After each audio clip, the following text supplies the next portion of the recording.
Raju's routine was always the same. At 10 o'clock, he would lock the main gate. He would make himself a strong sweet tea in a metal flask. Then, his patrol would begin. With his torch in one hand and a long wooden stick, or lathi in the other, he would walk. The beam of his torch would cut a sharp circle of light through the deep darkness.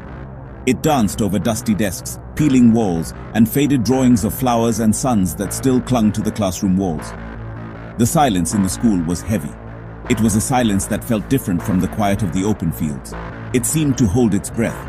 His footsteps echoed loudly in the empty corridors. Click, clack, click, clack. The sound was his only companion. Sometimes he would whistle a tune from an old film. The sound would bounce off the high ceilings and follow him down the long hallways. He would check each door, making sure it was locked. He would shine his light into the dark corners, where cobwebs hung like delicate grey curtains. He would pause and listen. He heard only the sighing of the wind through a broken window pane or the distant cry of a jackal. These were familiar sounds, sounds of the night. They did not trouble him, yet, as the nights wore on, he started to feel a small creeping unease. It was nothing he could name. It was just a feeling. Sometimes he felt as if he was being watched. He would spin around quickly, shining his torch into the darkness behind him, but there was never anything there. Just empty space and dancing dust motes in the beam of light. He would shake his head, telling himself it was just his mind playing tricks on him. The loneliness of the place must be getting to him, he thought.